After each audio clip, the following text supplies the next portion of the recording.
আজকে হয়তো একটু লাগবে, পেল লাগবে, অনেকদিন পরে ভুলে টুলে গেছেন সবাই। পরে যেখানে আমরা শেষ করছিলাম সেখান থেকে শুরু করবো ইনশাল্লাহ।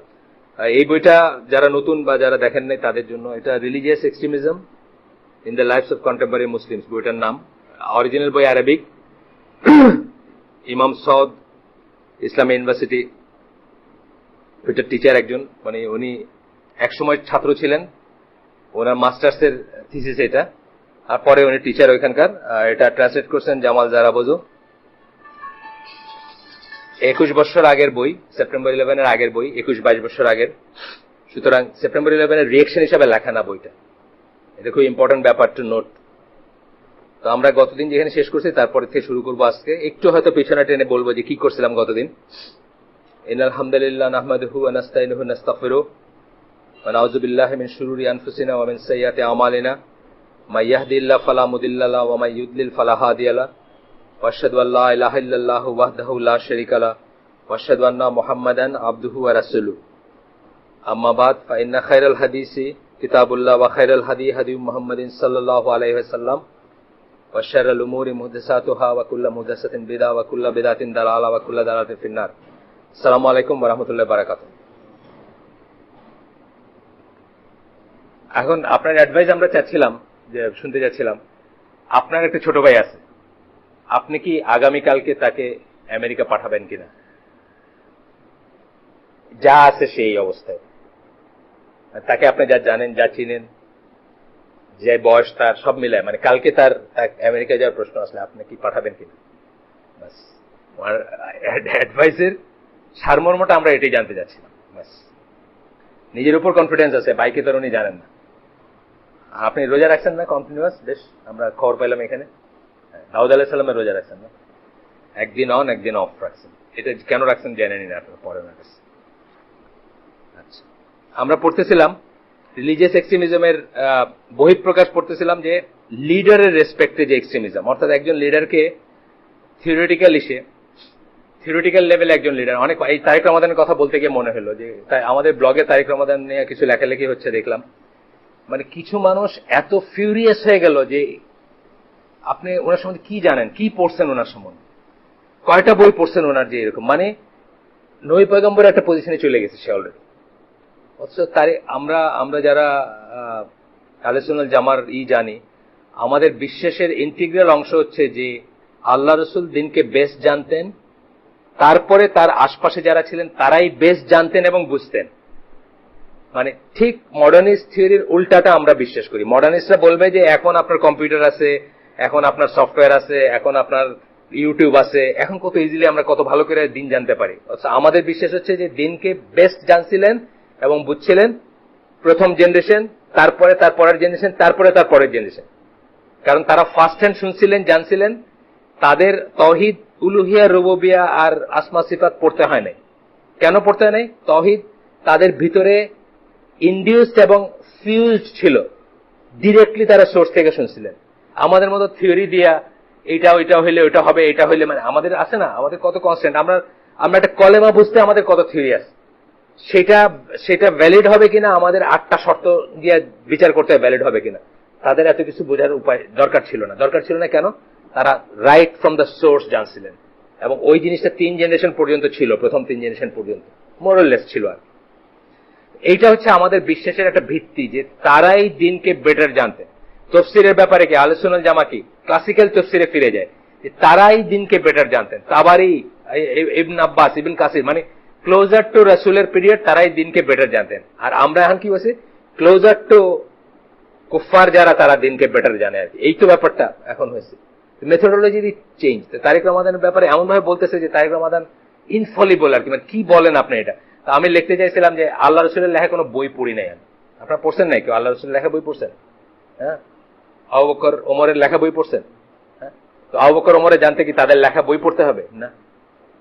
মোহাম্মদ আলী জিন্নার কোনো বই পড়ছেন নাকি? আমি পড়িনি। আপনারা পড়ছেন কেউ? কাদে আজম মোহাম্মদ আলী জিন্না। কিন্তু আমরা সবাই জানি উনি বলছিলেন যে Urdu will be the national language, আর ওই জন্য জুতা মারা হয়েছিল না, তাই না? আমার যেটুকু জানার দরকার সেটুকু জানতে গেলে কি ওনার ফিলোসফি পড়তে হবে? আমি জানি উনি একজন modernist, I have nothing to do with him. এই জন্য যে যিনি বলতেছেন যে sharia can wait at this moment, এখন শরিয়াকে পসপন করা যেতে পারে, উনি কোথাকার কোন বুজুর্গ আসেন, ওনার দিনের কোনো পড়াশোনাও নাই। আমার আর ওনার বই পড়ার তো দরকার নেই। বই পড়ার দরকার হলে আমি যদি ওনার ওইটাকে খাইতে গিয়ে উনি কি বলছেন, ঠিক বলছেন না বলছেন, এটা নিয়ে বই পড়া দরকার। কিন্তু যখন উনি বলে ফেলছে, যেমন ধরেন এই যে হাসান যার কথা বললাম, মজো বাসার, এদের বই পড়ার দরকার আছে নাকি? আমি যদি ওর এই জিনিসটাকে বিসমিল্লাহ থেকে ভুল মনে করি, এত বই পড়ার দরকার নেই।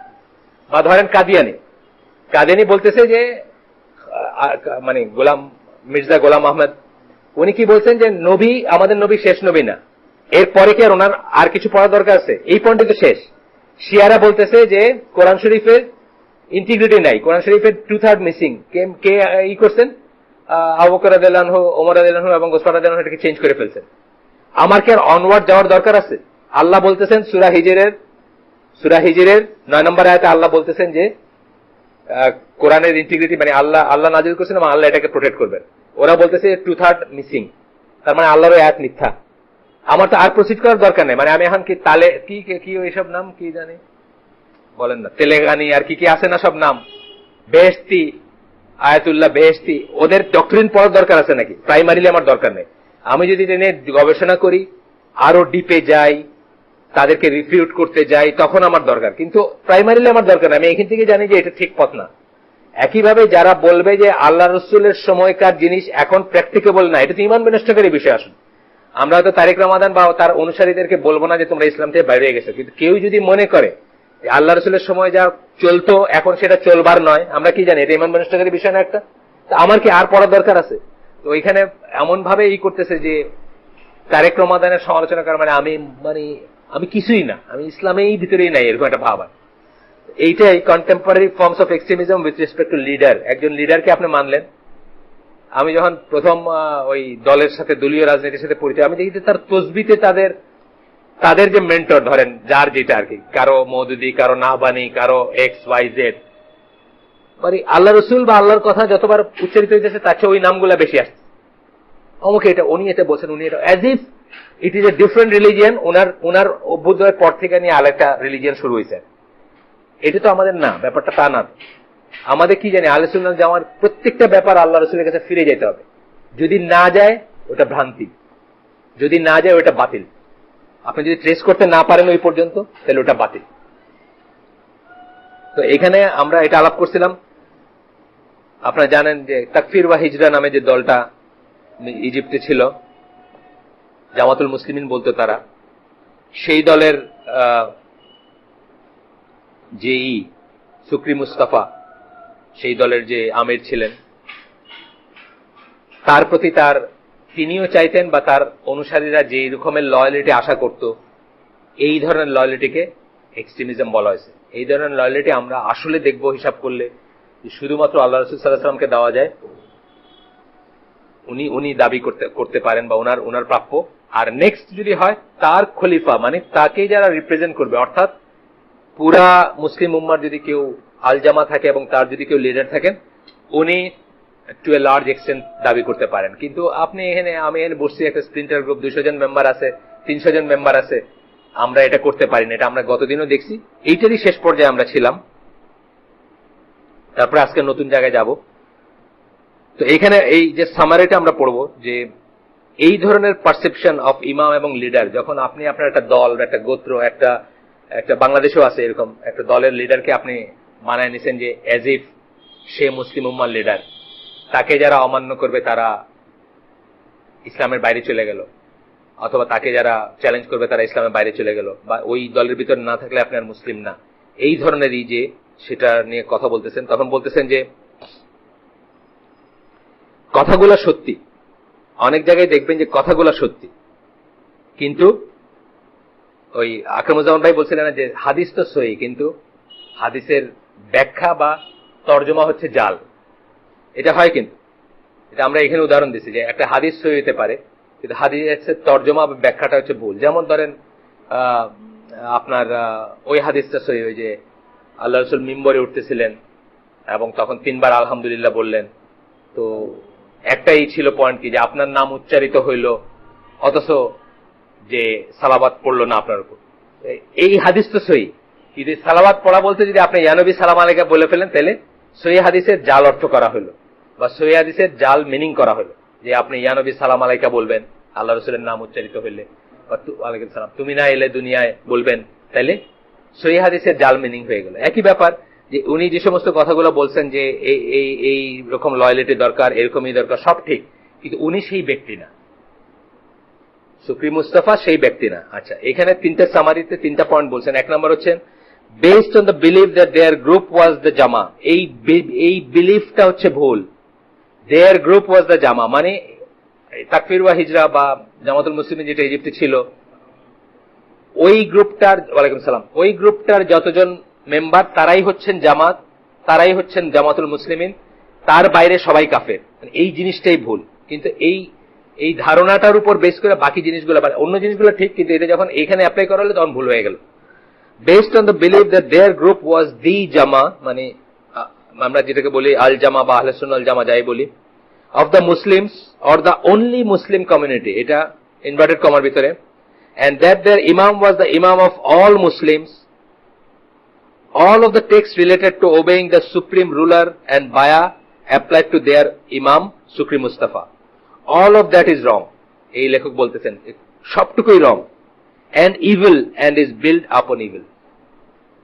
এইখানেই wrong যে উনি হচ্ছেন সেই লিডার, ওনার জামাত হচ্ছে একমাত্র জামাত সারা মুসলিম ওয়ার্ল্ডে। 150 কোটি মুসলিমের ভিতরে হয়তো 1,500 মানুষ তারাই হচ্ছেন মুসলমান, বাকি সবাই কাফের। এই অ্যাজাম্পশন ভুল, এবং তার উপর বিল্ড করে যা কিছু করা হয়েছে তার সবকিছু ভুল, সবকিছু evil. Their basic point of making their group the জামা of the Muslim is rejected as was explained earlier. আমরা আগেই কথা বলছি, এটা নিয়ে আলাপ করছি যে ওইটা রিজেক্টেড, যে তাই ওই গ্রুপটাই জামা না। আর আমরা দেখছি যে এম্পেরিক্যালি তারা ভুল প্রমাণিত হয়েছে। উনি কতগুলো জিনিস প্রেডিক্ট করছিলেন, ওনার জীবদ্দশায় ওইগুলো ভুল হয়েছে। যেমন ঈসা আলাইহিস সালামের কাছে পর্যন্ত উনি নিয়ে যাবেন, তার সাথে একসাথে যুদ্ধ করবেন, মানে যে সমস্ত প্রেডিকশন গুলো উনি উনার উপর সুপার ইম্পোজ করছেন সব ভুল হয়ে গেছিল। 2, due to the obligation of the বায়া their imam has the right to rule over their wealth and lifes. এই যে বায়াতের আবার ভুলটা আসতেছে, যে মেজর বায়াত মাইনর বায়াত। এখন কোন মেজর বায়াতের লোক নাই দুনিয়াতে, মেজর বায়াত নেওয়ার মতো কোনো মানুষ নাই। যদি থাকতেন উনি কি হইতেন, সমস্ত মুসলিমদের আমির বা ইমাম যিনি উনি হইতেন, এবং তার অধিকার থাকতো আমাদের ওয়েলথ এবং লাইফের উপরে রুল করা। ওয়েলথ এবং লাইফের উপরে রুল করা অনেক বড় একটা কথা, কিন্তু অর্থাৎ আপনাকে যদি বলেন যে এখানে যুদ্ধ করতে যাও, আপনি বাধ্য যাইতে, if it is an order life, তাই না, আপনার লাইফের উপরে, বা আপনার উপরে আপনার একটা ইসলামিক ল, হুদুদ ল কায়েম করতে পারেন। অথবা আপনার ওয়েলথ, আপনারা জানেন ওই হাদিসটা যে রুলার যদি আপনার জায়গা, ধরেন আপনার খুব ঢাকা শহরের গুলশানে আপনার 33 কাঠার একটা প্লট আছে, একেবারে আপনার জানের টুকরা, রুলার নিয়ে নিল, মুসলিম রুলার নিয়ে নিল। আল্লাহ রাসূল কি বলছেন, যে তুমি তার রাইট এসে নেওয়ার, তাকে তার রাইট দিয়ে দেওয়ার। তোমার রাইট যদি সে হরণ করে থাকে, এটা আল্লাহর জন্য রাখো, তথাপি আপনাকে দিয়ে দিতে হবে যদি আল জামাতের হন। মানে এই প্রকারের আনুগত্য আপনার থাকতে হবে তার প্রতি।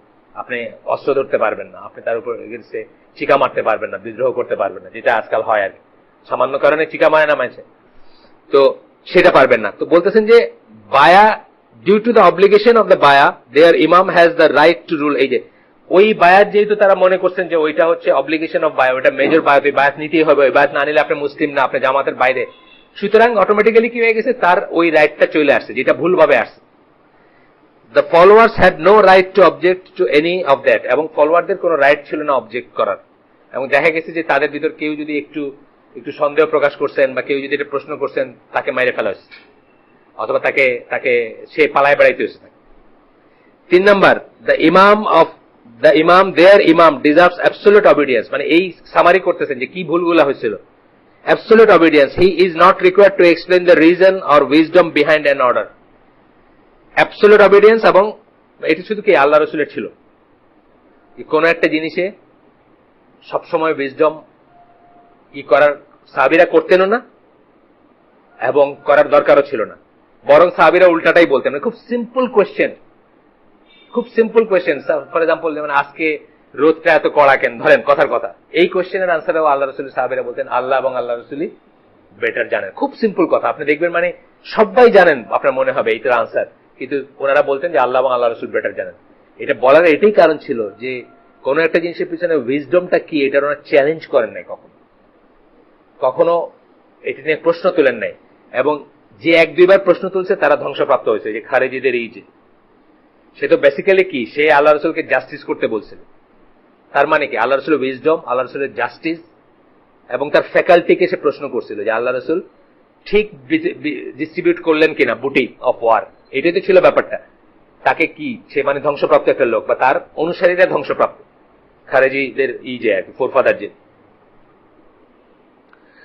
এই একই রকমের তাকফির বা হিজরার লিডারের ব্যাপারে হয়ে গেছিল তাদের, হুইচ ইজ রং, যেটা হওয়া উচিত না কারো বেলায়, এক্সেপ্ট যদি আবার ওই দিন ফিরে আসে, আবার যদি আমরা তারপরেও তার স্ট্যাটাস তার রাসূলের স্ট্যাটাস হবে না, বাট একটা বিশাল স্ট্যাটাস তার, কিন্তু সেই স্ট্যাটাসের মানুষ এখন আসার কোনো প্রশ্নই ওঠে না, কারণ এখন আমাদের আল জামা যেটা স্ট্রাকচারাল জামা নাই পৃথিবীর কোথাও। এখনকার জামা যেটা আছে এটা মেথোডোলজির জামা। আমরা বলছিলাম না যে জামাতের দুই ধরনের দুইটা কনসেপ্ট আছে, একটা হলো structural Jamaat with a supreme leader, তার আন্ডারে যেভাবে থাকার কথা সেটা এক্সিস্ট করে না, কিন্তু মেথোডোলজিক্যাল জামাত বা পদ্ধতিগত জামাত, পকেট পকেট পকেট পকেট, মানে এই জায়গায় ও যেরকম বললো হয়তো আমেরিকার এক কোনায়, সৌদি আরবে, লেবাননে আছে, পানির বিন্দুর মতো, আমি আগেই বলছি যে পানির বিন্দুর মতো জায়গায় জায়গায় আছে, মিশাই দিলে একটা বড় পানির বিন্দু হবে।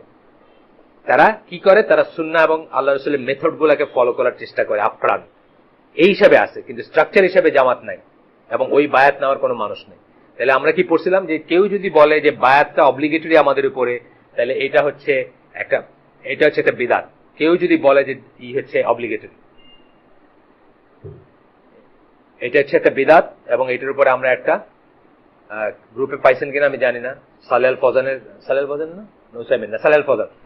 ফজানের একটা রুলিং ইসলাম টিভিতে আছে যে এখন যে বলবে বায়াত নেওয়ার কথা এটা একটা বিদআত, এবং এই বায়াত কেন্দ্রিক বিশাল ফিতনা আছে, বাংলাদেশেও আছে, এলসওয়্যারও আছে।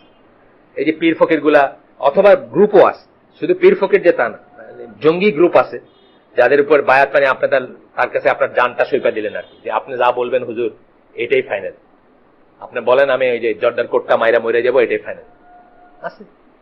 এটা এই একটা ভুল থেকে একটা ভুল মাল্টিপ্লাইড হবে। আল জামাত নাই, ওই বায়াত নাই, আপনি ওইখানে ফার্স্ট ভুল করতেছেন যে আপনি আপনার এই 200 জনের দলকে আল জামাত মনে করতেছেন, সেকেন্ড ভুল করতেছেন বায়াতটাকে আপনি ওই বায়াত মনে করতেছেন। এই সবকটার জন্য একটা ভুল থেকে একটা ভুল আসবে।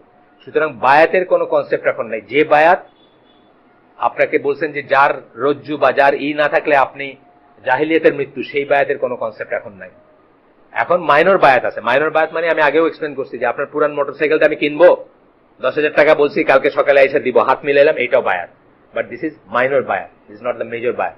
মেজর বায়াত হলো ওইটা যে আল্লাহ রসুল যেভাবে বলছেন, বা আল্লাহ রসুলের কাছে যেভাবে সাহাবীরা বায়াত নিতেন, বা পরবর্তীতে ওমর রাদিয়াল্লাহু আনহু অথবা আবু বকর রাদিয়াল্লাহু আনহুর কাছে যেভাবে বায়াত নিতেন, that is what is major বায়াত। জান মাল সবকিছু ওই ইসের মতামতের আন্ডারে চলে আসবে। একজন খলিফার এই রাইট ছিল, উনি আপনাকে বলতে পারতেন যে এই বউয়ের সাথে আপনার থাকাটা কল্যাণকর না, ইউ বি সেপারেটেড, মানে এই পর্যায়ে ইন্টারফেয়ার করতে পারতেন একজন খলিফা। মানে এটা সুপ্রিম একটাই, নেক্সট টু গড আপনি বলতে পারেন, মানে গডস রিপ্রেজেন্টেটিভ বলতে পারেন না। এই জন্য আমরা কি যে অবিডিয়েন্স নিয়ে যখন কথা বলি তখন কি বলি, মানে আনুগত্যের শিরক যেমন বলি, আবার উল্টাটাও বলি। আনুগত্যের শিরক মানে এই আনুগত্যটা সুপ্রিম একটা আনুগত্য খলিফার কাছে, যেটা এটা বাবা মার কাছে বাচ্চার যে অনুগত্য, মানে বাবা মার প্রতি যেটা, এটা বাচ্চাদের যে কোনো, মানে বাচ্চা মানে বলতে আমি বোঝাচ্ছি বড় হইলো বাচ্চার বাপমা যতদিন আছে, এটা একটা সুপ্রিম আনুগত্য। আরেকটা কি হাজবেন্ডের প্রতি ওয়াইফের যে আনুগত্য, সুপ্রিম আনুগত্য। বাট এই তিনটাও একটা কন্ডিশন আছে, আল্লাহর অবাধ্যতায় যাওয়া যাবে না এই তিনটা মান থেকে, বাস একটাই কন্ডিশন। তার মানে এই খলিফা হচ্ছেন নেক্সট টু গড, আল্লাহর প্রতিনিধি বা আল্লাহ রসুলের প্রতিনিধি, ইয়েট উনি আল্লাহ বিরুদ্ধে কোনো কমান্ড দিতে পারবেন, কালকে বলতে পারবেন না যে কালকে থেকে জিটিভি দেখা সবার জন্য ওয়াজিব, এটা বলতে পারবেন না, কথার কথা না, এই ধরনের কোনো একটা কিছু আর আল্লাহ বিরুদ্ধে যে কোনো কিছু। যেমন ধরেন খলিফা আল মামুন, উনি কি বলছিলেন যে কোরআন ক্রিয়েটেড, সৃষ্ট, আল্লাহর সিফাত না বা আল্লাহর কালাম না। কথাটার সারমর্ম হচ্ছে এটা আসলে আমাদের ডিসকাশনে আসার ব্যাপার না, এটা আসলে আমাদের ওয়ার্ল্ডের ব্যাপার না, এটা ওয়েস্টার্ন ওয়ার্ল্ড থেকে বড় করা একটা জিনিস। ইয়েট আমাদের কথায় যখন আসলো তখন বলতেছি খলিফা আল মামুন কি করছিলেন, এটাকে একটা কন্ডিশন বানাই দিচ্ছিলেন, না হলে শাস্তি দিবেন, যে বলবে যে উল্টাটা। আহমদ বিন হাম্বল প্রোটেস্ট করছেন এবং তার অনুসারী বা যারা তখন সত্যিকার মুসলিম আহলে সুন্নাত ওয়াল জামার ইস্যু ছিল, তারা সবাই এটার এগেইনস্টে গেছেন। কারণ কি, এইখানে কোনো আনুগত্য নাই, আল্লাহর আনুগত্যের বাইরে যেতে যাচ্ছে বা আল্লাহর নর্মসের বাইরে যেতে যাচ্ছে, এইখানে কোনো আনুগত্য নেই।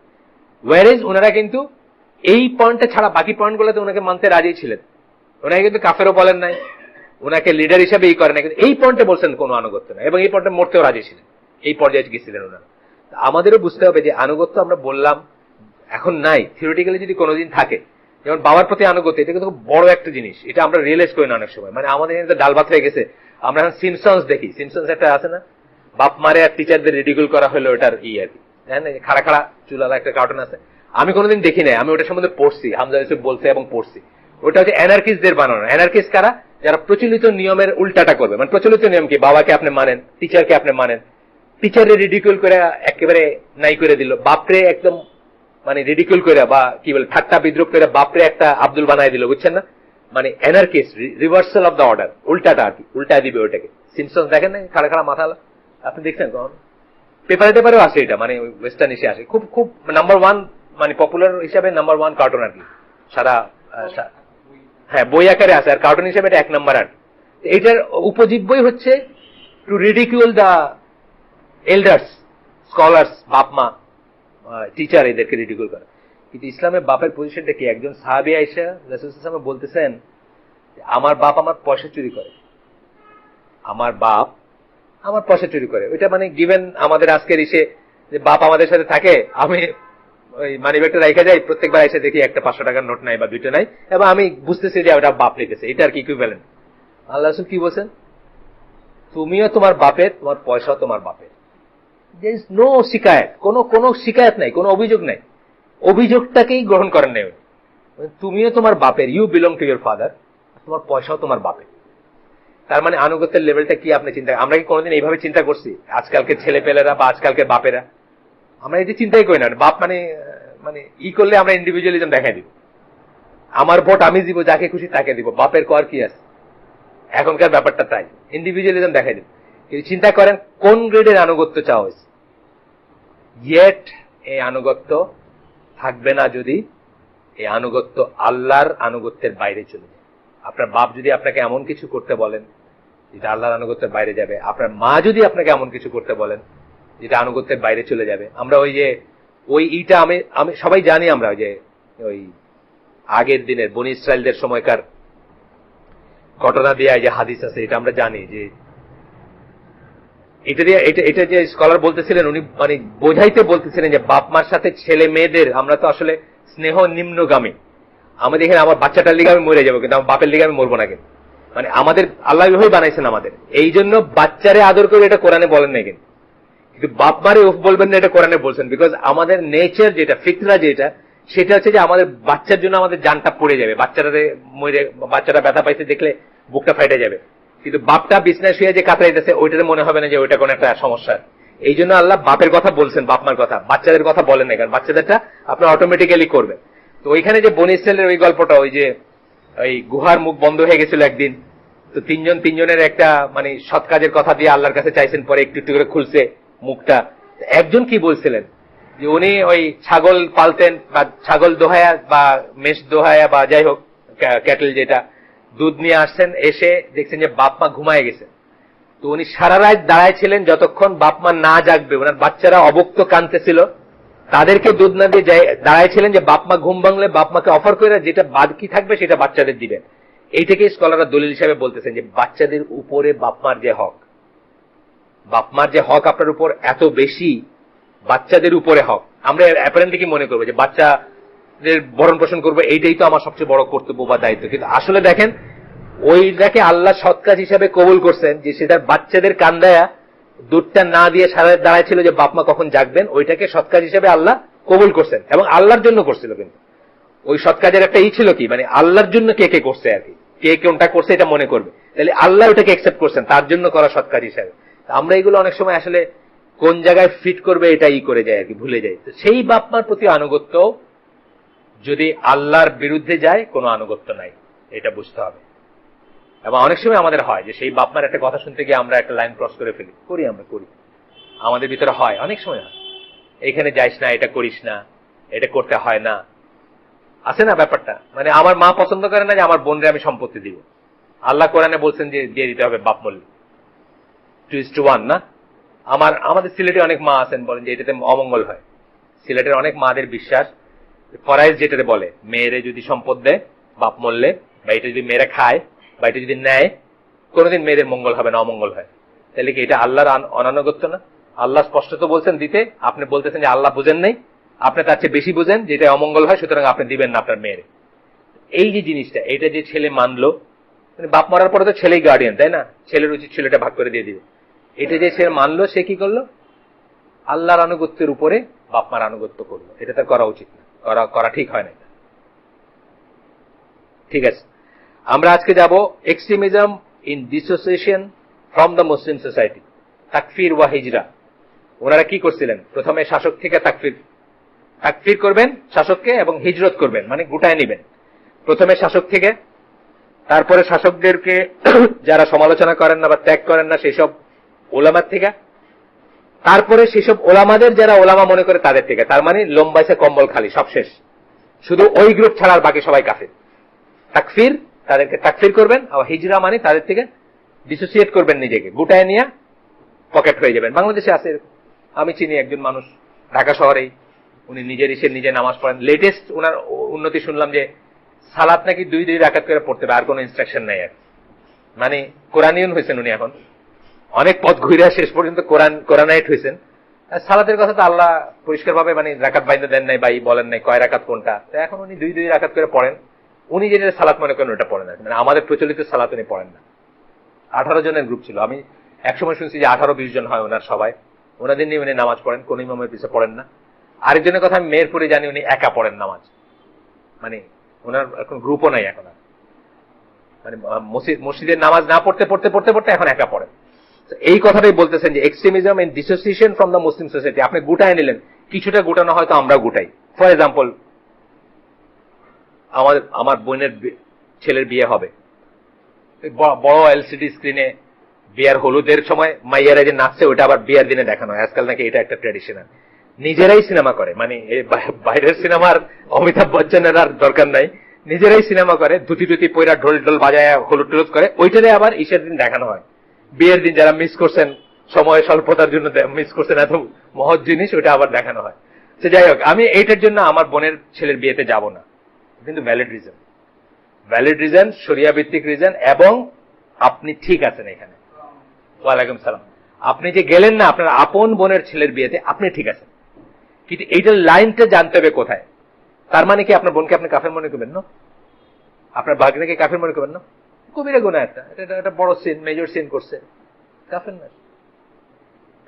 এই যে ডিসোসিয়েশন যেটা, যে আপনি গুটায় নেবেন, তাকফির বা হিজরা, তাকফির করবেন আর তারপরে হিজরত করবেন। হিজরত করবেন গুটায় নেওয়া বা সেক্লুশনে চলে যাওয়া, এটা আপনি করতে পারেন না, সে কাফের না। আপনার বোনের বিয়েতে ফাইসা ছিল দেখে সে কাফের না, বোনের ছেলের বিয়েতে।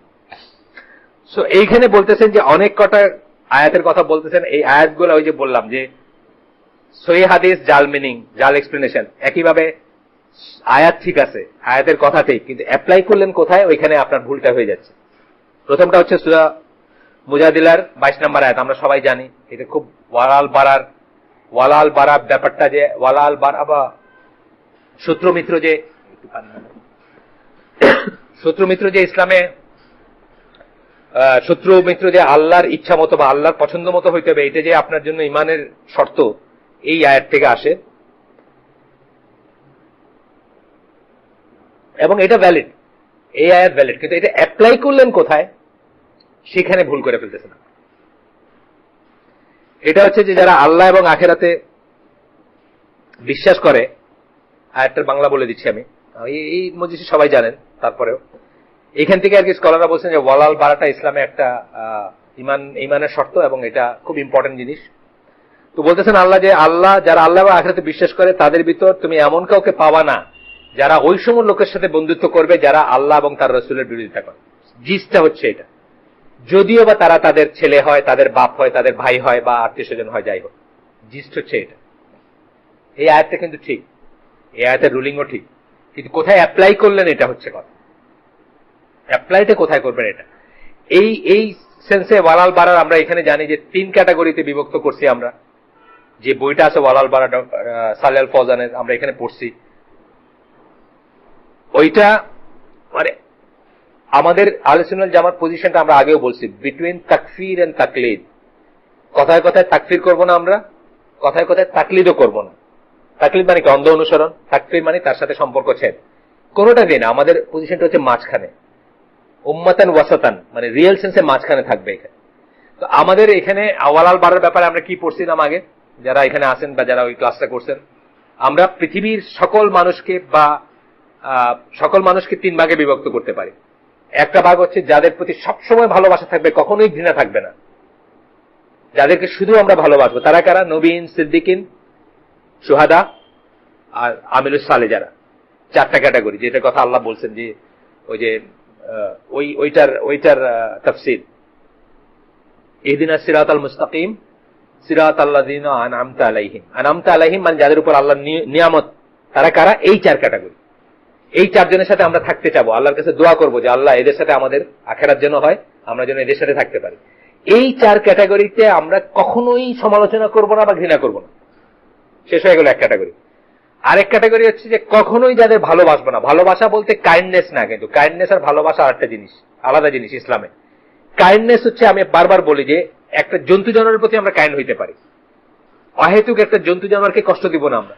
অনেকে আছে না, একটা গরুর উপর রাগ করছে, গরুটা ধান খেতে চলে গেছিল, সারাদিন খাইতে না দিয়া বাইন্দা রেখে দিচ্ছে, না, এটা কাইন্ডনেস না, এটা করবো না আমরা, এটা এগেইনস্ট সুন্নাহ।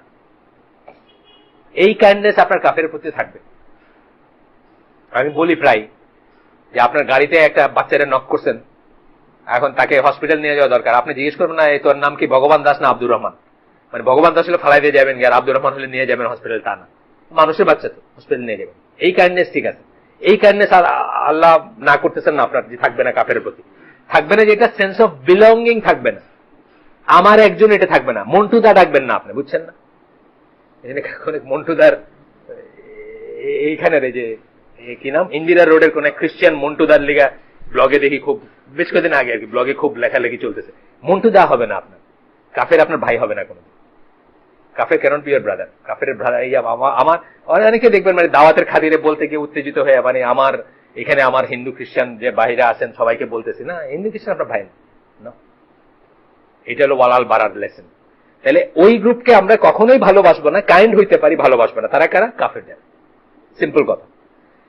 আরেকটা গ্রুপ আছে যারা বাল্ক অফ আস, আমরা যারা এখানে আছি, যাদের আমরা কি, আমরা মিক্সচার না, আমরা তো নবীও না, সিদ্দিকিনও না, শুহাদাও না, পসিবলি কেউ পার্সোনালি হলে আমি জানি না ভাই, মানে পসিবলি আমরা আমিলুস সালেও না, মানে যেই সেন্সে কথাটা বলা হয়েছে, পসিবলি না। যদি কেউ থাকেন আমার মাফ করে দিন, মানে আমি আপনারাও আমার দলে ইনক্লুড করে ফেললাম আগে। আমরা কি, আমরা কিছু ভালো জিনিস আছে, ইমান আছে আমাদের ভিতর, কিছু খারাপ জিনিস আছে, ফিস্ক আছে বা কবিরা গুনাহ আছে আমাদের, হয়তো। তাহলে ভালোটুকুর জন্য আমরা ভালোবাসবো, খারাপটুকুর জন্য আমরা তাকে ঘৃণা করবো, যদি কোনো খারাপ থেকে থাকে। সূরা মায়দার 2 নম্বর আয়াত। একে অপরে ভালো কাজে সাহায্য করব, সীমা লঙ্ঘনে কেউ কারো সাথে হবো না। সীমাটা লঙ্ঘন করছে আমার ভাই, 10টা ভালো কাজ করে, সাথে দিয়ে মিলাদও পড়ে, মিলাদ পড়াতে আমি নাই ভাই তোমার সাথে। আমার বোন 10টা ভালো কাজ করছে, কিন্তু ছেলের বিয়ার সময় ওই এলসিডি টিভিটা নাই দিচ্ছে, এটা আমি নাই তোমার সাথে। এইটা হবে বাল্ক মেজরিটির জন্য ওয়ালাল বারা। সো এই জিনিসগুলো অ্যাপ্লাই করার সময় আমরা খেয়াল রাখবো যে এটা কার বেলায় অ্যাপ্লাই করছে। এই যে কথাটা আছে, আল্লাহ এবং রসুলের বিরোধিতা করে তাদের সাথে আমাদের ভালোবাসা থাকবে না। আল্লাহ রসুলের বিরোধিতা করা কিন্তু অনেক বড় একটা কথা, অনেক বড় কথা। এটা মিস অ্যাপ্লিকেশন করলে, যেমন আমার বোন একটা কাজে সীমা লঙ্ঘন করছে, এই কাজটার ক্যাটাগরি কি? কবিরা গুনাহ। কবিরা গুনাহের জন্য কোনো মুসলমান অমুসলিম হয় না। এবং কবিরা গুনাহ কি? মায়ের সাথে জিনা করা কিন্তু কবিরা গুনাহ। আপনার কাছে অনেক বড় একটা সিন মনে হতে পারে, ইয়েস, খুব বড় কবিরা গুনাহ, yet it is less than shirk, yet it is less than কুফর আকবার, yet he is not a কাফির। তার জন্য হুদুদ পানিশমেন্ট আছে, সেই পানিশমেন্ট তাকে দিয়ে দিলে শেষ। সুতরাং আমরা এই ক্যাটাগরি করতে যেন ভুল না করে ফেলি। এখানে আমাদের অনেক ভুল হয়ে যায়, দুই সাইডে হয়, মানে এই করার ব্যাপারে হয়, না করার ব্যাপারে হয়। প্রথম আলো এবং ডেইলি স্টার ডে 1 থেকে তাদের মিশন হচ্ছে মুসলমান কমিউনিটিকে কিভাবে নষ্ট করবে। অলরেডি কোর্সে করে ফেলছে, শেষ, মোটামুটি কাজ শেষ। এখন তারা ওই রিভিশন দিতেছে আর কি। আমরা পরীক্ষার শেষে কোন পয়েন্ট গুলো ছুটে গেছে রিভিশন দেয় না, মোটামুটি তারা এখন রিভিশন দিতেছে যে কি কি ছুটছে আর কি। আপনার এই পেপারটা, এই ধরনের যারা আছে তাদের মিশনটা, তারা যে আল্লাহ বিরোধী একটা কাজে নামছে, এইটা বুঝে আমাদের উচিত ছিল তাদের হাতকে শক্তিশালী না করা, তাদেরকে রোজ 8টা টাকা তুলে না দেওয়া। আমরা এই যে জাতে উঠতে গিয়া, বা আমি এটা কি সুশীল লেখক, কি ওদের পাঠক ফোরাম টোরাম কি কি সব আছে, অনেক কিছু আছে এখন তাদের। আমি এইটা হইতে গিয়া, বা আপনি কোন পেপার পড়েন, বলতেও ভালো লাগে, প্রথম আলো, কত সুন্দর লাগে শুনতে। মানে এটা করতে গিয়া 8 টাকা করে যে ডেলি তুলে দিছি, ওই 8 টাকার বদলতে যে সে আমার 14 গোষ্ঠী উদ্ধার করতেছে, আমার রাসূল সাল্লাল্লাহু আলাইহি ওয়াসাল্লাম থেকে শুরু করে, এইখানে আপনার ওয়ালাল বাড়া চিন্তা করার কথা ছিল। আপনার চিন্তা করার কথা ছিল যে আমি কাদের হাতকে শক্তিশালী করতেছি, কেন করতেছে। হুমায়ুন আহমেদ নিয়ে লিখতেছে কি ঘেটুপুত্র কমলা নাকি একটা ছবি, এটা লিখতে as if this is the first vice Humayun Ahmed করছে, মানে প্রথম খারাপ জিনিস হলো এটা, তার আগে সব ঠিক ছিল। যে ব্লগে এই লেখালেখি করতেছে সোনার বাংলাদেশ ইসলামী, মানে তথাকথিত ইসলামপন্থীদের সকল মতের মিলন মেলা, ওইখানে হুমায়ুন আহমেদ মরার পরে মনে হচ্ছে মেয়েরা বিধবা হয়ে গেছে, বাপেরা বোধে তাদের ভাই পিতা হারাইছে, এইভাবে মাতম করছে কয়দিন ধরে। এখন মনে হচ্ছে এই একটাই খারাপ কাজ করছে, বাকি সব ঠিক ছিল। আর তারে অনেকে বাতিঘর মনে করে, আমাদের অনেক ইসলামপন্থীরা আছে, তারা মনে করে যে বাহ এই লোকটার জন্য আমরা কত জাতি উঠছি, এই লোকটা আমাদের মোরাল শিখায় গেছে, এই লোকটা আমাদের পরিশীলিত হইতে শিখায় গেছে। অথচ আমি বুঝি যে এই লোকটার অল অফ হিজ ওয়ার্কস যা করছে সে সবকিছুই ভ্রান্তি, সবকিছুই রং, মানে মুসলমান পয়েন্ট অফ ভিউ থেকে। যে পয়েন্ট অফ ভিউ থেকে আমি বলবো রবীন্দ্রনাথ রং, যে পয়েন্ট অফ ভিউ থেকে আমি বলবো লালন ফকির রং, যে পয়েন্ট অফ ভিউ থেকে আমি বলবো ইকবাল রং, ওই একই পয়েন্ট অফ ভিউ থেকে এই লোকটা আরো অনেক বেশি রং, ইকবালের চেয়ে অনেক বেশি রং আমি মনে করি।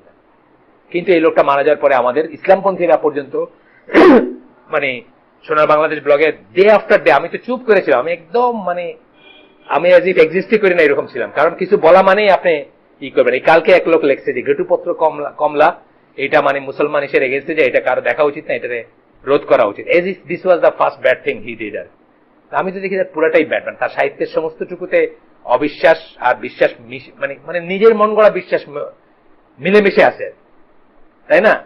নিজের মন গড়া বিশ্বাস তার নিজের মতো করে সে ইসলামকে বুঝছে, নিজের মতো করে এই করছে। তাকে আমি কাফের বলবো না, সে নিজেকে যেহেতু কাফের বলে নাই, বলার দরকারও নাই আমার। সে যদি নিজেকে মুসলমান বলে থাকে, আল্লাহকে যদি বলে যে সে মুসলিম, সে যদি আল্লাহর কথা একবারও বলে থাকে বা উল্টাটা না বলে থাকে, তার জন্য পারলে দোয়া করবো যে আল্লাহ তারে মাফ করে দিও বা ইত্যাদি। মারা গেছে, তার তো আমল শেষ, কিন্তু তার কাজগুলো আমার অনুসরণীয়, বা তার কাজগুলো মানে আর এই বাপরে এইগুলো ছাড়া আমাদের মানে আমরা এই জাতি উঠতে পারতাম না, যা হয়েছে তা হইতে পারতাম না, এই জাতির কোনো ভবিষ্যৎ ছিল না, এই জাতির কোনো পরিচিতি ছিল না সাহিত্য জগতে। রং, সাহিত্য জগতে পরিচিত হওয়াটা ইসলামের পয়েন্ট অফ ভিউ থেকে কোনো নেসেসারি সাফিসিয়েন্ট কন্ডিশন না মুসলমান হওয়ার জন্য। তো যাই হোক, এই একটা কথা বলছেন, this dissociation is towards those who oppose the religion of Allah and disbelieve in it. Oppose করে, অবিশ্বাস করে। এই জন্য শুধু প্রথম আলো ডেলিস্টের নাম বললাম, বাইগুলোর নাম বলি নাই, কারণ ধরেন আরো আছে যারা হয়তো অপোজও করে। মতিউর রহমান তো বেশ স্বীকৃত নাস্তিক, আপনারা জানেন বোধ হয়, না জানেন না? স্বীকৃত আর কি, মানে মানে যে কোনো ইকে আপনি জিজ্ঞেস করেন, কি বলে ওই যে সংস্কৃত মনা, যে কাউকে জিজ্ঞেস করেন তারাও বলবেন। এবং তার মিশনটা কি? ইসলামকে ডিমেন করা। আপনারা যারা এখানে যদি আব্বার ছেলে থেকে থাকেন, ভালো ছাত্র কেউ ওই ইসে গেছেন নাকি কোনোদিন? সম্বর্ধনা দেয় যে ফার্স্ট সেকেন্ড হইলে, গেছেন? জান নাই? আচ্ছা, গেলে আপনারা আরজ আলী মাতবরের বই দিবে, আপনাকে গিফট হিসাবে দিবে আরজ আলী মাতবরের বই, মানে আপনি যাতে একদম কুইক কাফের হয়ে যান। কারণ ইন্টারমিডিয়েট এই যে আমরা কিছুই জানি না, আল্লাহ সম্বন্ধে, আল্লাহর দিন সম্বন্ধে কিছু জানি না। দুইটা একটা প্রশ্ন আপনাকে আমি করবো যে আপনি বাসায় গিয়ে ঘুমাইতে পারবেন, আপনার মনে হবে যে ইসলাম কত সেকেলে, ইসলামের ভিতরে কত ভুল, নবী সাল্লাল্লাহু আলাইহি সাল্লাম কি বানায় ফেলছেন অনেক কিছু, এরকম আরজ আলী মাতবরের প্রিমিটিভ প্রশ্ন। প্রিমিটিভ মানে একে থার্ড গ্রেডের আর কি, মানে ওটা। কিন্তু আপনার তো মেধা নাই, আপনি তো মাত্র ম্যাট্রিক পাস করে ফার্স্ট হয়েছেন, আব্বার ছেলে ছিলেন, দুনিয়ার কোনো দিকে তাকাইতে পারেন নাই, খালি বই আর কোচিং সেন্টার আর মডেল টেস্ট দিতে দিতে আপনি শেষ। আপনার আম্মা বলছে যে বাবা এইবারে রোজাটা রাখিস না, পরীক্ষাটা শেষ হোক তারপর বার থেকে রাখিস, কারণ রোজা রাখলে রেজাল্টটা খারাপ হয়ে যেতে পারে। আপনি ওই ফ্যামিলির থেকে আসছেন, তো আপনার ডিফেন্স মেকানিজম যেটা, বা আপনার ইমিউনিটি জিরো, আপনার আরজ আলী মাতবরের বই দাঁড়াই দিয়েছে, আপনি কাফের হয়ে গেছে। এইভাবেই হচ্ছে। তো এইখানে যারা অপোজ করে এবং যারা অবিশ্বাস করে তাদের কথা বলা হচ্ছে, টোটাল ডিসোসিয়েশন যেটা। তাছাড়া বাকিরা এই যে আমাদের মতো যাদের ভিতরে কবিরা গুনাহ মিক্সড হয়ে আছে, বা খারাপ জিনিস আছে, কিছু খারাপ জিনিস, অনেক ভালো জিনিস, কিছু খারাপ জিনিস, অনেক খারাপ জিনিস, কিছু ভালো জিনিস, এটা বড় রেঞ্জ না। এদের ব্যাপারে আমরা কি করব? ডিসোসিয়েট করতে পারবো। উইক লিঙ্কটা আমার রাখতে হবে। হ্যাঁ, আমার ভাই সুদী ব্যাংকে চাকরি করে, আমি অনেকবার না করছি, তাতেও শোনাইতে পারি নাই, আমি তারে কাফের বলবো না। সুদী ব্যাংকে চাকরি করা আল্লাহ কোথাও কাফের বলেন নাই যে সুদী ব্যাংকে চাকরি করলে কাফের হয়ে যাবে না। সুদটা সহজ, যে কোনো হারামকে যদি কেউ হালাল জ্ঞান করে বোঝানোর পরেও, আপনাদের কারণ যে কোনো হারামকে যদি কেউ হালাল জ্ঞান করে বোঝানোর পরেও সেটা কুফর আকবার, সেই জন্য কেউ কাফের হইতে পারে। বাট ইউ অ্যান্ড মি, আমাদের জন্য এটা তাকিক করার ব্যাপার না, এটা স্কলারদের ব্যাপার। আমরা এটা কাউরে বলতেও যাব না, করতে যাব না। আমার যদি সন্দেহ হয় আমি তার সাথে মুআমালাতে যাব না। মুআমালাত মানে কি?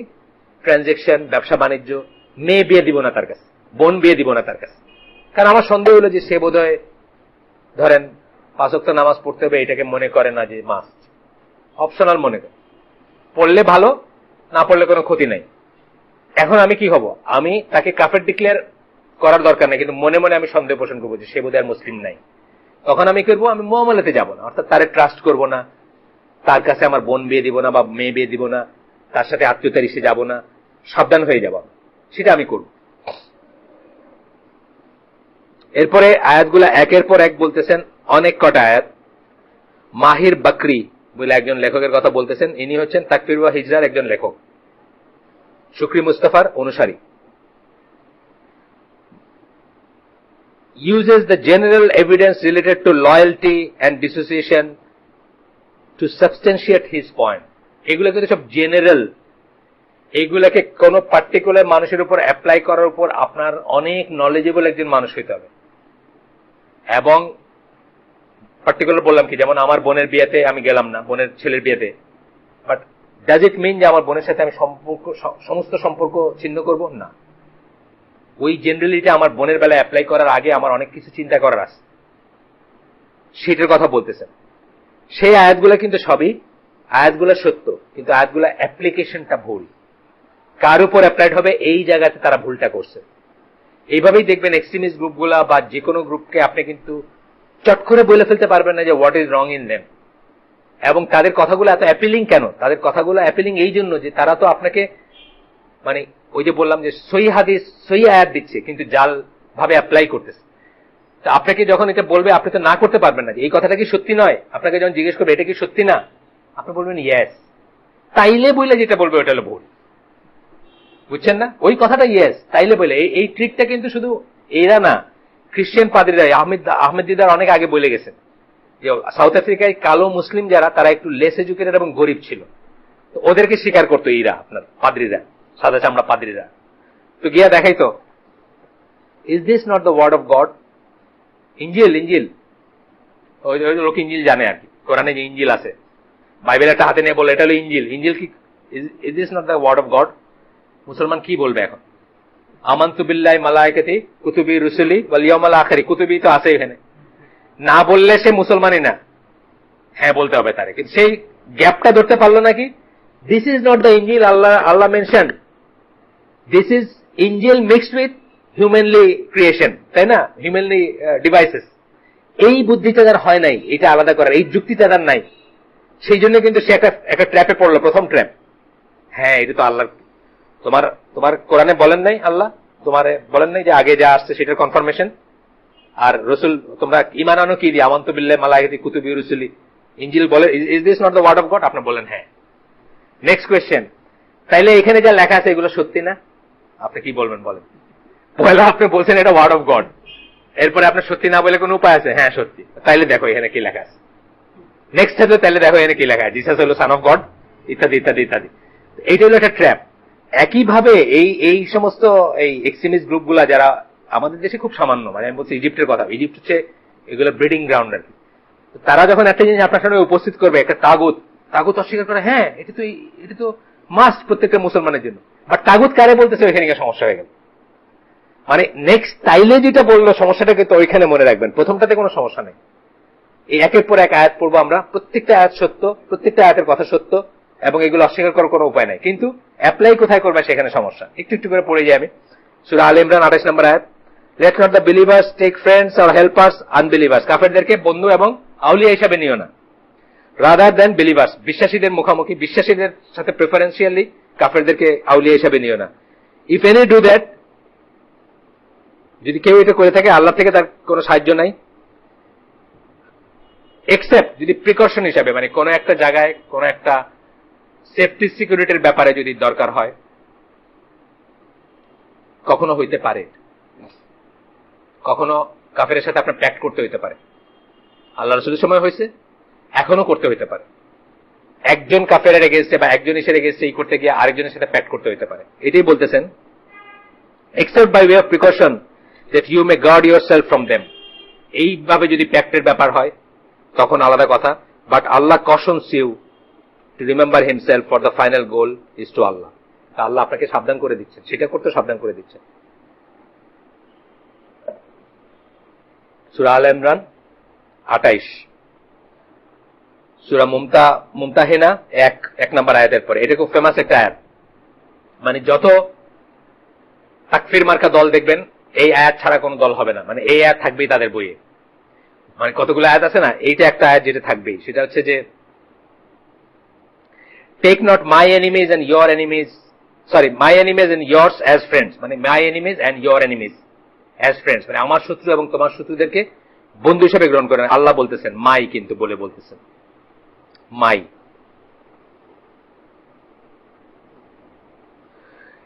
আল্লাহ কোরআনে আপনারা জানেন যে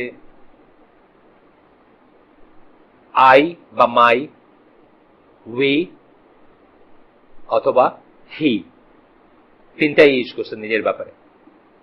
মাই যেগুলোতে ইউজ করছেন ওইগুলোকে আর একটু বেশি শক্ত বলে ধরা হয়, মানে ফার্স্ট পার্সন সিঙ্গুলার যেখানে ইউজ করছেন, যদিও একই, তিনটা একই ব্যাপার একই, কিন্তু তারপরে এটার ভিতরে তারতম্য ধরা হয় আর কি, মানে জোর দেওয়ার তারতম্য ধরা। যেমন আল্লাহ নিজের নামে কসম কাটছেন, আছে না, তোমার রবের কসম, তারা ততক্ষণ পর্যন্ত ইমানদার নয় যতক্ষণ, আছে না সূরা নিসার আয়াত। এটাকে আরো স্ট্রেস ধরা হয়েছে। ইউজুয়ালি আল্লাহ কসম কাটছেন তার সৃষ্টি দিয়ে, কিন্তু কোন একটা জায়গায় কসম কাটছেন নিজেকে দিয়ে, এটাকে আরো বেশি স্ট্রেস ধরা হয়েছে। Offering them your love, though they have rejected the truth that has come to you. তাদেরকে তোমাদের ভালোবাসা অফার করো না, যদিও তারা তাদের কাছে যে সত্য আসছে এটাকে করছে। Driven out the messenger and yourselves because you believe in Allah. তোমাদেরকে ঘর থেকে বাইর করে দিয়েছে, বা তোমাদেরকে দেশ থেকে বাইর করে দিয়েছে, বা শহর থেকে বাইর করে দিয়েছে, because you believe in Allah your Lord. তোমরা তোমার প্রভু আল্লাহতে বিশ্বাস করো। If you have come out to strive in my way and seek my good pleasure, take them not as friends, holding secret converse of love and friendship with them. I know full well all that you conceal. মোট কথা বলছেন যে তাদেরকে বন্ধু হিসাবে নিয়ে না, গোপনে তাদের কাছে গিয়ে ফ্রেন্ডশিপ প্রকাশ করে না। এটা করে কিন্তু মুসলমানরা, আপনারা বেশ অবাক হবেন। আমি একটা জায়গায় পড়ছি, একবার মরক্কো কাশ্মীরের ইন্ডিয়ার সমালোচনা করছে, কাশ্মীর ইস্যুতে। তারপরে ডিপ্লোমেট পার্টিতে মরক্কোর রাষ্ট্রদূত ইন্ডিয়ার রাষ্ট্রদূত বলতেছে, ভাই আমাদের বন্ধুত্ব কিন্তু ঠিকই আছে, ওইটা কইছে দেখে মনে করে না যে আমাদের কোনো সম্পর্ক নষ্ট হবে না, আমাদের সম্পর্ক ঠিকই আছে। এইটা হইলে এই কথা আল্লাহ বলছে যে গোপনে তাদের কাছে গিয়ে নিজের ফ্রেন্ডশিপ বলে আসবে না। মানে এমন মাইরি মারছে মুসলমানদের কোনো কারণে, কোন একটা হত্যাকাণ্ড বা কিছু আমি ভুলে গেছি। এটা আবার ওই এটাকে করছেন হলো মুরাদ হফম্যানের কোন বইতে পড়ছি আমি, মুরাদ উইলফ্রেড হফম্যান, ওই যে জার্মান কনভার্ট, উনি ন্যাটোতে জার্মানির অ্যাম্বাসেডর ছিলেন, খুব ইম্পর্টেন্ট পজিশন, ডিপ্লোম্যাটিক পজিশন ছিলেন। তো উনি বলতেছিলেন আর কি যে মরক্কো রাষ্ট্রদূত ইন্ডিয়ান রাষ্ট্রদূতের কাছে মানে গোপনে বা একান্তে বলতেছে যে এটা কিছু মিন করেন, এটা বলতে হয় আমরা বলছি, ওই যে ইন্ডিয়ার সমালোচনা করছি কাশ্মীরের হত্যাকাণ্ডের জন্য, তা আসলে আমাদের ভিতর সম্পর্ক ঠিকই আছে। তো ঠিক আছে, take them not as friends, holding secret converse of love and friendship with them. I know full well all that you conceal. আমাদের ভিতর আছে না অনেকে মুখে বইলে ইন্ডিয়ারে বইলে আসে, ভাই আমার ঠিকই আছে, কোনো সমস্যা নেই। আমাদের ইসলামপন্থীদের মুরব্বী হলো এখন আমেরিকা, সবচেয়ে দুঃখের কথা। আমাদের ইসলামপন্থীদের এখন মোড়ল হচ্ছে আমেরিকা, মানে বিচারের জন্য তার কাছে যায় ফার্স্ট। কত কোটি টাকা দিয়ে, কত কোটি টাকা, 25 কোটি টাকা বোধ হয় লবিস্ট করছে আমেরিকায়, নিয়োগ করছে ইসলামপন্থী। আমেরিকার কংগ্রেসের জন্য লবিং হয় আর কি। এরপরে আয়াত, আচ্ছা আমরা শেষ করে দিব। আজকে কার খুতবা এখানে? আব্দুল রাজাক, কেন না, উনি তো শেষের 2 দিন করেন। কাজী ইব্রাহিম, নিয়ম অনুযায়ী বোধহয় কাজী ইব্রাহিম হওয়ার কথা, বাট কোনো চেঞ্জ হতে পারে। আচ্ছা আমরা শেষ করে দিব ইনশাআল্লাহ, জাস্ট 5 মিনিটে শেষ করে দিব। আরেকটা আয়াত দেখি, 118 নম্বর। এটা হচ্ছে বিতানা, মানে কনসালটেন্ট হিসাবে নিবানা কাফেরদের, ইম্পর্টেন্ট পজিশনে ডিজিএফআই, এনএসআই আমাদের দেশের রেসপেক্টে, ওনাদের রেসপেক্টে ধরেন আছে না ইম্পর্টেন্ট পজিশন, আল্লাহ রসুলের সময় ইম্পর্টেন্ট পজিশন ছিল, যেগুলাতে নিলে গোপন জিনিসগুলো যায় না যাবে বা ই করবে, সেসব পজিশনে নিবা না। আলে ইমরানের আয়াত 118 নম্বর, 118-20 হচ্ছে এই কথা নিয়ে। তারপরে সূরা মায়েদার 51 নম্বর আয়াত, ও ইউ হু বিলিভ, এটা খুব famous, take not the Jews and Christians for your friends and protectors, they are but friends and protectors to each other. ইহুদি এবং খ্রিস্টানদের তোমাদের বন্ধু এবং প্রোটেক্টর হিসেবে নিয়ে, তারা হচ্ছে একে অপরের ফ্রেন্ডস এন্ড প্রোটেক্টর। আউলিয়া যেটা, ওয়ালি যেটা, আউলিয়া যেটা বলি আমরা, সেটা এটা নাকি এখন মনসুখ হয়ে গেছে। আমেরিকায় থাকা, কানাডায় থাকা জামাল বাদাবি বলছেন এটা মনসুখ, এখন হলো আমাদের ভাই আর কি। আমেরিকা কানাডা থেকে তারা আমাদের ভাইয়ের কাজ করতেছে না, আমাদেরকে জায়গা দিচ্ছে, খাইতে দিচ্ছে, থাকতে দিচ্ছে, বড় বড় লিমোজিন দিছে, ছোট ছোট কর্নার দিছে, যেখানে আমরা ইসলাম প্রতিষ্ঠা করতে পারি, ভার্চুয়াল ইসলামিক স্টেট প্রতিষ্ঠা করতে পারি। এরা হলো এখন আমাদের ভাই। এদের বেলায় এই আয়াত অ্যাপ্লিকেবল না, এদের বেলায় অ্যাপ্লিকেবল হলো ওই আয়াত, ওই যে একটা আয়াত আছে না, যে তারা আলে কিতাবদের ভিতরে একটা দলকে তোমরা দেখবা যে যারা বলে আল্লাহর কালাম পড়ে শোনাইলে বা শুনলে তাদের চোখে পানি আসে, তারা বলে আমরা খ্রিস্টান, ওইটা নাকি অ্যাপ্লিকেবল এখন, এইটা নাকি মনসুখ হয়ে গেছে, এটা নাই। জামাল বাদাই মানে বড় স্কলার, কিন্তু নজবিল্লাহ, আমি মানে ওনার নাম উচ্চারণ করতেছি, এটাও মানে আমার সেই যোগ্যতা নাই ওই সেন্সে আর কি, স্কলার হিসেবে ওনার এত পড়াশোনা, বাট উনি মানে উনি যে থিওরি প্রপাগেট করেন, এটা হচ্ছে একটা আর কি, যে এইসব আয়াত এখন আর ভ্যালিড না।